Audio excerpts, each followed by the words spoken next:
I'm tired of trying in the firing line. You'll tell me, don't worry, it's just hard sometimes.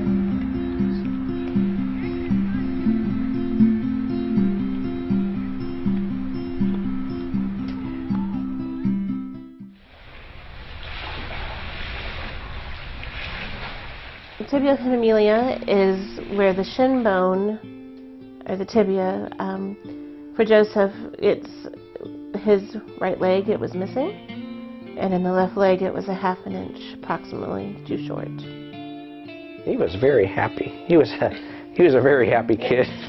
He very much the toddler, very happy, very pleased with everything he did. He would cradle his leg before the amputation. It was a part of him. And when it was amputated, he was pretty angry.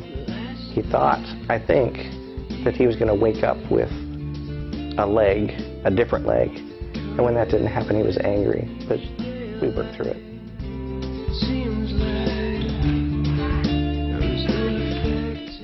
Plain and simple, spina bifida is a split spine. So her spine's like a zipper. And it kind of came unzipped at a certain point where her spinal cord and her nerves were able to come through the opening in her spine and outside of her body. So when she was born, there was literally a hole in her back, and her spinal cord was outside of her back.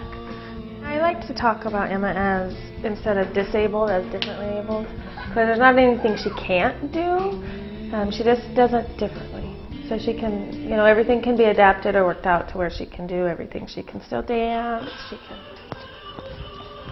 I'm busy dancing right now. She'll be able to do all the sports. Sometimes we just have to do it differently, so, which actually I think makes her a lot stronger person.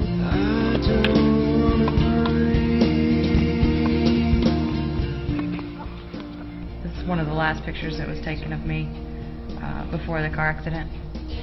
We were driving down a real narrow country road, and we went into a curve that had a pothole that I didn't know about, and the truck veered off the road, went through the ditch, and rolled over. I know at least once that I can remember, because it happened within a flash. I pretty much immediately knew that I had broken my neck because I couldn't move my leg.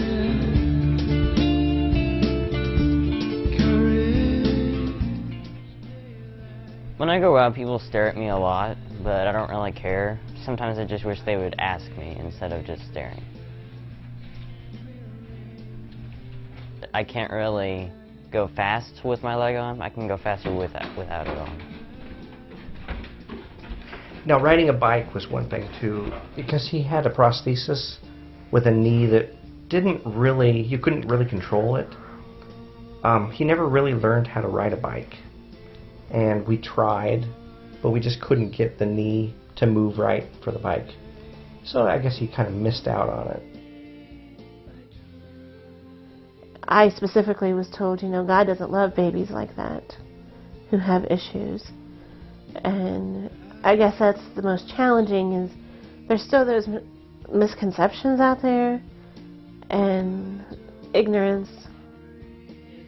Care, Are you gonna the help care me? for her defect is astronomically What is it? costly.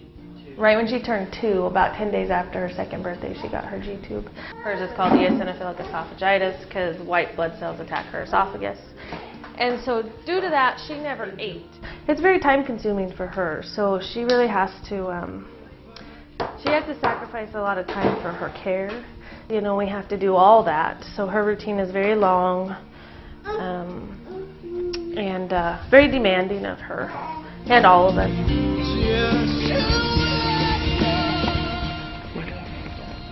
Pretty much learn everything from scratch, from writing your name, because when I had the accident, it affected my hand strength, and I had to learn to write my name, learn to brush my teeth, everything from scratch.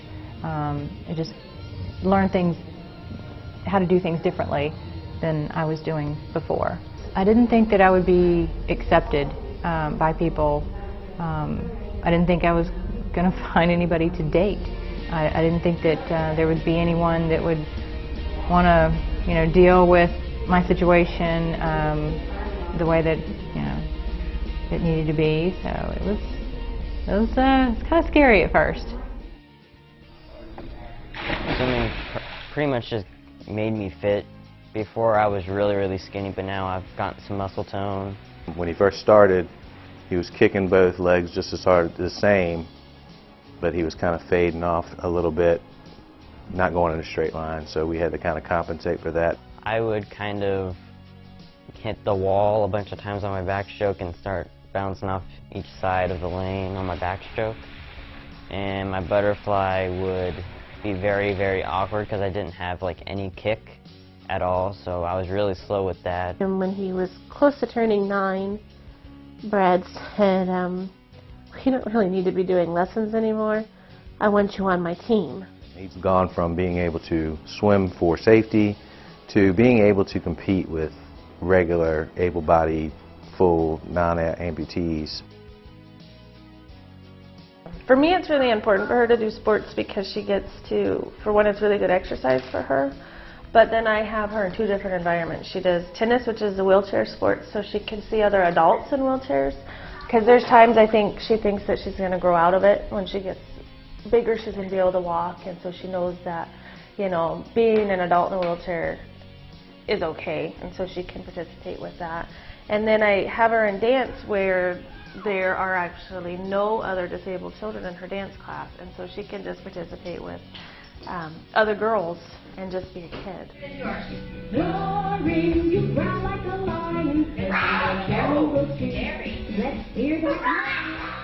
And she got in one of those tennis wheelchairs and just started hitting the ball. She's just been driven in sports ever since. I had no idea that that I was athletic. I didn't put that title on myself, but there was a tennis coach there that said that I had a natural ability, that I had no idea that I could play tennis. So he really encouraged me to get involved and to start playing tennis, and love it. The feelings I get from watching her play sports is it's almost like I don't know, very proud, very happy to see her out there doing that stuff. She's breaking out. She's approaching other people about athletics, about wheelchair sports and stuff like that. So she sees the benefit on her end, so she's trying to project that onto other folks as well. We're not, just stuck on the sidelines. We can actually participate, and that there's different ways that we can participate in different sports. So it has definitely opened up a whole new world to me, and I'm still learning today.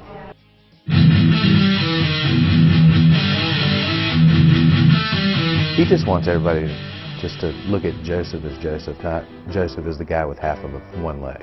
I joke about my disability all the time, and they shouldn't have sympathy. You are who you are, and you do what you do, and it doesn't matter. You're still there doing it. You're still trying. Do not quit. Do not quit at all. That's the worst thing you can do. Because at the beginning you may not be good, but if you quit, you'll never know if you're going to be better in the future or not. But it's good. I think the best part is that she's able to be an average 4-year-old. So she has all the attitude and all the personality that it makes it all, I think, a little bit easier.